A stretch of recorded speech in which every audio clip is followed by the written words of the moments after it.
देखिए कुत्ते की दुम कभी सीधी नहीं होती। मैं बिहारी और गाली देकर के अपमानित किया जाता है। भाई हम नाश्ता नहीं कराएंगे, क्योंकि अगर मैं नाश्ता कराऊंगा तो फिर मुझे आपसे बाद में अगर आप जिताते हैं तो मुझे आपसे चूसना पड़ेगा उसका।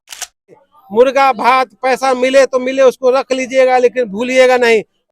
बिल्कुल एज ए डॉक्टर, देखिए मैं डॉक्टर हूँ, बिल्कुल सही बात है। शराब कोई ऐसा नहीं है कि जो एक घोट पी लेगा तो मर जाएगा। अभी हम महनार विधानसभा क्षेत्र में हैं और महनार विधानसभा क्षेत्र से जनसुराज के संभावित भावी प्रत्याशी डॉक्टर राजेश कुमार जी हमारे साथ है। सर बहुत बहुत स्वागत है। धन्यवाद, बहुत बहुत धन्यवाद। और सबसे पहले तो हम जानना चाहेंगे कि आप डॉक्टर थे, सरकारी अस्पताल में भी आप अपना सेवा दे चुके हैं मुजफ्फरपुर, फिर क्या आपको ऐसा लगा कि अब राजनीति में आ गए हैं? देखिए मैं डॉक्टर था नहीं, मैं डॉक्टर हूँ और डॉक्टर रहूंगा। जब तक जीवित हूँ, मेरे पांचों इंद्रियां जब तक काम करेंगे तब तक डॉक्टर रहूंगा और डॉक्टरी चिकित्सा सेवा करता रहूंगा। राजनीति में फिर क्यों आना? दूसरी बात है कि मैं मुजफ्फरपुर सरकारी medical college, Shri Krishna medical college है, उसमें असिस्टेंट प्रोफेसर था शिशु रोग विभाग में, और 2013-14 में मैं उससे इस्तीफा दे चुका हूँ। तो 2013-14 से मैं अब प्राइवेट प्रैक्टिस कर रहा हूँ। 2005 से मेरा हाजीपुर जौहरी बिहार में क्लिनिक है और मैं अपने क्लिनिक में सेवा दे रहा हूँ। रही बात राजनीति की, तो बिल्कुल सही सवाल है आपका। तो पहले से तो मैं चिकित्सा सेवा दे ही रहा था जनता को, वो भी एक सेवा है। और राजनीतिक सेवा में आने का मुख्य उद्देश्य आदरणीय प्रशांत किशोर जी ने जब जनसुराज पार्टी की अवधारणा बनाई और जब वो पदयात्रा कर रहे थे तब हम लोग उनसे मिले। उनकी धारणा से हम लोगों को भी आकर्षित हुए और लगा कि नहीं, बिहार के लिए अगर वो करना चाहते हैं तो भगवान ने हमको भी कुछ बुद्धि शक्ति दी है। तो जिस तरीके से आदरणीय प्रशांत किशोर जी अपना सब कुछ दांव पर लगा के बिहार के भलाई के लिए पदयात्रा और संघर्ष कर रहे हैं, तो युवा होने के नाते मेरा भी फर्ज बनता है कि जो हमसे बन पड़े हम उसमें करें। तो इसी नाते हम भी प्रशांत किशोर जी से जुड़े हैं। और महनार चूंकि मेरा गृह क्षेत्र है, मैं यही बगल जंदाहा प्रखंड के बगल के लोमा गांव का निवासी हूं, तो इसलिए मैंने महनार क्षेत्र को चुना कि मेरी ये जन्मभूमि है, तो मेरी कर्मभूमि भी राजनीतिक रूप से यही हो। किन मुद्दों को लेकर इस बार उतरे हैं महनार विधानसभा क्षेत्र में? देखिए, जो भ्रष्टाचार और दुर्व्यवस्था पूरे बिहार में फैली है, ये किसी से छुपी हुई नहीं है।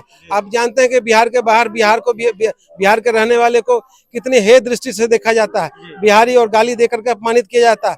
चूंकि हम लोग शिक्षित लोग हैं, तो हमको तो बाहर कोई गाली नहीं दे सकता है, लेकिन अपने भाई को गाली सुनते हुए उनके दुर्दशा देख करके तरस तो जरूर आता था, दया तो जरूर होती थी, अफसोस होता था कि क्यों हमारे राज्य को ऐसा कहा जाता है। तो इसलिए प्रशांत किशोर जी ने जब इसके खिलाफ आवाज उठाई तो हम लोग कंधे से कंधे मिलाकर इसके लिए खड़े हैं कि नहीं, जो बिहारी कहना अपमान का समय सूचक नहीं रहेगा, ये बिहारी कहना गर्व का सूचक होगा। इसीलिए हम लोग नारा लगाते हैं, जय बिहार, जय जय बिहार। बिहार में कई सारी कमियां हैं, जैसे शिक्षा व्यवस्था में भी सुधार की जरूरत है, स्वास्थ्य व्यवस्था में भी सुधार की जरूरत है। आप सरकारी अस्पताल में भी डॉक्टर रहे हैं, तो क्या सरकारी अस्पताल के जो डॉक्टर है वो मतलब जानबूझ के इलाज नहीं ठीक सही से करना चाहते हैं कि क्या मतलब ये होता है? बिल्कुल ऐसा नहीं। देखिए कुत्ते की दुम कभी सीधी नहीं होती। मैं उदाहरण देना चाहता हूँ, अगर कोई लापरवाह है तो सरकारी अस्पताल में भी लापरवाही करेगा और अपने प्राइवेट क्लिनिक में भी लापरवाही करेगा। कोई जिम्मेदार है तो सरकारी अस्पताल में भी जिम्मेदारी से काम करेगा और प्राइवेट क्लिनिक में भी जिम्मेदारी से काम करेगा। ये तो व्यक्ति पर निर्भर करता है। हर डॉक्टर को, हर शिक्षक को आप उस नजरिए से नहीं देख सकते। ये व्यक्ति विशेष की बात है। कोई व्यक्ति विशेष हो सकता है 2-4% हो लोग जो सरकारी जो अस्पताल में रहते हुए ईमानदारी से काम नहीं करते हो, नहीं तो अधिकतर लोग सरकारी अस्पताल में भी ईमानदारी से काम करते हैं। अब रही बात दुर्व्यवस्था की, तो एक आदमी अकेला क्या कर सकता है? सरकारी अस्पतालों में आप सबको पता होगा कई सारे पद चिकित्सकों के, एएनएम के, जीएनएम के, वार्ड बॉय के, ड्रेसर के खाली पड़े हैं। उस पर बहाली नहीं हुई। बहाली होती भी तो संविदा पर होती है और दूर दराज के लोगों को वहाँ बहाल कर दिया जाता है, जो अपना घर छोड़ के वहाँ नहीं रह पाते। तो इस दुर्व्यवस्था को जब तक आप ठीक नहीं करेंगे, पूरे पदों को भरा नहीं जाएगा, तब तक दुर्व्यवस्था ठीक नहीं हो सकती है। अगर एक ही व्यक्ति को कहेंगे आप 1000 लोगों की भीड़ को इलाज करने को, तो क्या करेगा? उसके पास भी मजबूरी है। तो इसमें केवल डॉक्टर को ही दोषी नहीं बनाया जा सकता। जो हमारी व्यवस्था है, सरकार की व्यवस्था, उसको वो भी उतने ही बराबर के दोषी है। तो उस चीज को हमको समझना पड़ेगा। इसीलिए हम लोग व्यवस्था बदलाव पर निकले हैं कि व्यवस्था को बदलना है, ताकि व्यवस्था ठीक हो तो जनता को सुविधा सब कुछ ठीक से मिलेगी। अच्छा, महनार विधानसभा क्षेत्र के गांव में, कस्बों में घूमते होंगे, तो क्या कुछ ऐसी समस्या आपको दिखती है गांव ग्रामीण इलाकों में? और क्या ग्रामीण इलाके के जो लोग हैं, बुजुर्ग वर्ग के जो आते हैं, युवा वर्ग से आते हैं, वो सच में चाहते हैं बिहार को बदलना? बिल्कुल, सब लोग त्रस्त हैं। उनके पास कोई ऑप्शन नहीं था, कोई विकल्प नहीं था। इसलिए आज तक वो दो पार्टी की बंधुआ मजदूरी कर रहे थे, कभी इस पर कभी उस पर। अभी जन स्वराज के रूप में एक शिक्षित लोगों की पार्टी, ईमानदार लोगों की पार्टी उनके विकल्प के रूप में आई है। इस विकल्प को दुख के ये हुजूम आपको दिखा रहा है इस 8 बजे रात में, इस अंधेरे रात में। ये हुजूम इसी जन स्वराज के ही विचारों को सुनने के लिए आया है। न यहाँ कोई पैसा बांट रहा है, न कोई यहाँ नाश्ता बांट रहा है। सब लोग मेरे विचारों को सुनने आए हैं, जन स्वराज के विचार को सुनने आए हैं, अपने बेटा भाई के विचार को सुनने आए हैं। तो ये दर्शाता है कि एक विकल्प की तलाश में है, कि ईमानदार विकल्प की तलाश में है। शायद इनकी वो तलाश पूरी हो गई है जन स्वराज के हम लोग ऐसे प्रत्याशी के रूप में। और हम इन सबों से प्रार्थना करेंगे वो एक बार अपने बेटा पर, भाई पर भरोसा करें, और हम उन सबों का उनका भरोसा बिल्कुल कायम रखेंगे, भरोसा टूटने नहीं देंगे, ये वादा करते हैं इन लोगों जब से। चुनाव आता है तो नेता लोग जो होते हैं, कैंडिडेट लोग होते हैं, वो रसगुल्ला बांटते हैं, 500 रुपया, मुर्गा दारू। आप इस बार क्या बांट रहे हैं इस चुनाव में? हम कुछ नहीं बांट रहे हैं जी। अब। मैंने आज के पूर्व में भी क्या दीजिएगा? बिल्कुल बिल्कुल वही तो उसी पर आ रहा हूँ मैं। अभी इसके पहले 2 सभाएं करके आ रहा हूँ आपके इसी पंचायत में। वहां भी मैंने खोल के बोला कि भाई हम नाश्ता नहीं कराएंगे, क्योंकि अगर मैं नाश्ता कराऊंगा तो फिर मुझे आपसे बाद में, अगर आप जिताते हैं तो मुझे आपसे चूसना पड़ेगा उसका खर्चा। तो मैं वो नहीं करना चाहता हूँ, क्योंकि मैं 20 साल से चिकित्सा की सेवा कर रहा हूँ। मैंने उस सभा में भी कहा और अभी आपके माध्यम से अभी भी ये कह रहा हूँ कि आप मेरे शब्दों पे मत जाइए। मेरा घर बगल के लोमा पंचायत में है, आप मेरे पंचायत या बगल के आसपास के गांव में चले जाइए, वहाँ के लोगों से मेरे परिवार के विषय में पूछिए। हाँ भाई, डॉक्टर 20 साल से डॉक्टर इसके यहाँ जाते हो तो किस तरीके से व्यवहार करता है, कैसा इलाज करता है, कैसा चार्ज कैसा लेता है, फीस कैसा लेता है, क्या करता है। अगर वो कहें कि नहीं ये संतुष्ट करने वाला डॉक्टर है, ईमानदार है, तो मेरे बातों पर यकीन कीजिए, हमको आशीर्वाद दीजिए। अगर मेरे गांव वाले लोग या पड़ोस वाले लोग, मेरे पड़ोस के गांव वाले लोग, चाहे वो किसी जात धर्म के हो, वो कहते नहीं आदमी भरोसे के काबिल नहीं है, तो हम पर भी भरोसा नहीं कीजिएगा। इसीलिए मैं आपको कह रहा हूँ कि मेरा 20 साल का इतिहास देख लीजिए। कुत्ते की दुम कभी सीधी नहीं होती। अगर मैं 20 साल तक ईमानदार रहा हूँ तो अब मैं बेईमान नहीं होऊंगा। मेरी उम्र भी 50-51 साल हो गई, आधी से ज्यादा जिंदगी मैंने भी जी ली है। तो अब मैं अपने चरित्र पर, अपने ईमान पर दाग नहीं लगाऊंगा, ये भरोसा रखिए। अगर आपको मेरे गांव वाले, अड़ोस पड़ोस वाले कहते हैं, मेरे समाज के लोग या मेरे दूसरे जाति के लोग भी कहते हैं कि नहीं भरोसे लायक नहीं है, तब तो मेरे पास शब्द नहीं है, तो मैं किस मुंह से आपसे मांगूंगा। इसलिए मैं फिर कह रहा हूँ, आप मेरे टोले मोहल्ले में जाके मेरे विषय में पता कीजिए। अगर मेरी ईमानदारी पे कोई दाग हो तो मुझे बिल्कुल निसंकोच आके कहे कि नहीं भाई, तुम पर हम भरोसा नहीं करेंगे। अंत में प्रशांत किशोर जी के बारे में क्या कहना चाहेंगे? जन स्वराज के मुखिया है, सूत्रधार हैं। देखिए, प्रशांत किशोर जन सुधार के सूत्रधार तो उसके लिए मुझे कहने की जरूरत नहीं। आप इन सभी भाई लोग मेरे खड़े, इनसे पूछिए, सब बता देंगे। यूट्यूब पर, फेसबुक पर उनसे मिलके सब लोग उनके विषय में जानते हैं। मेरे लिए बस इतना ही कहना है, उनके लिए उनके ऐसा ईमानदार कर्मठ नेता आज के देश में कोई नहीं है। महनार विधानसभा की सम्मानित जनता से क्या अपील करना चाहेंगे आप? यही अपील करना चाहेंगे कि जैसा भी मैंने जन स्वराज के 5 बिंदुओं को बताया, बच्चों के लिए शिक्षा, युवाओं के लिए रोजी रोटी रोजगार, बुजुर्गों को 2000 रुपया मासिक पेंशन, महिलाओं को सस्ते दर पर ऋण, किसानों को मुफ्त में लेबर की उपलब्धता, इन 5 बिंदुओं को याद रखिए। मुर्गा भात पैसा मिले तो मिले, उसको रख लीजिएगा, लेकिन भूलिएगा नहीं। और अपने ईमानदार बेटा भाई के विषय में पता कर लीजिए। मेरे विषय में अभी 3 महीना समय बचा है। लोमा गांव में कोई वो न कोई परिचित होगा, उसे पता कर लीजिए।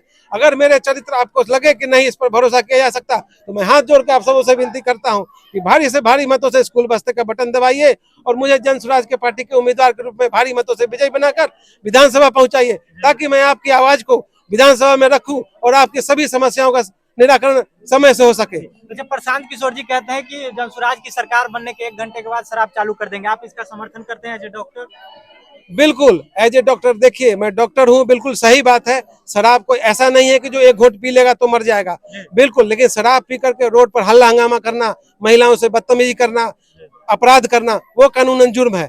बिहार के अलावा और किसी राज्य में कानून बंदी नहीं है। अगर दारू शराब इतना खराब था तो पूरे भारत में बंद होना चाहिए।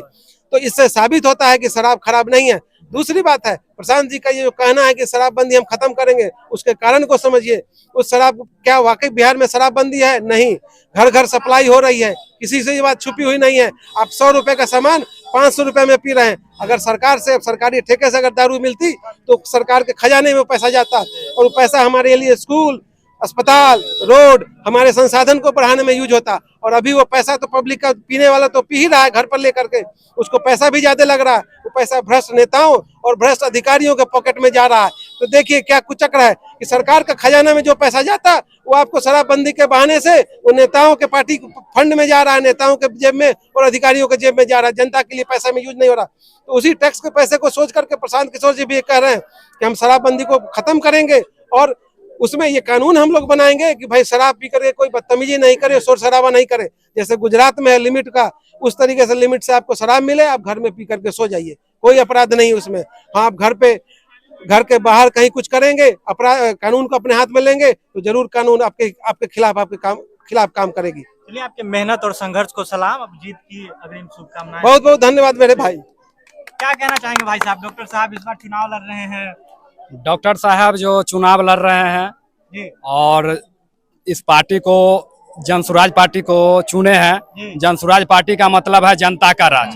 पहले दो पार्टी के बंधुओं मजदूरों के तरह हम लोग इस पार्टी से उस पार्टी, इस पार्टी से उस पार्टी कह रहे थे, जो डॉक्टर साहब बतेबे किए हैं। लेकिन इस बार जो है से जनता का राज और जनसुराज पार्टी में हम लोग जो है से भावी प्रत्याशी डॉक्टर साहब को भारी मतों से महानार विधानसभा से जिताकर बिहार में भेजने का काम करेंगे, ताकि हमारे जितने भी गांव का जो भी दिक्कत परेशानी है, शिक्षा का, रोजगार का, स्वास्थ्य का, उस पर डॉक्टर साहब काम करेंगे। अमरेश भाई साहब क्या कहना चाहेंगे? भाई साहब, डॉक्टर साहब चुनाव लड़ने का फैसला किए हैं इस बार।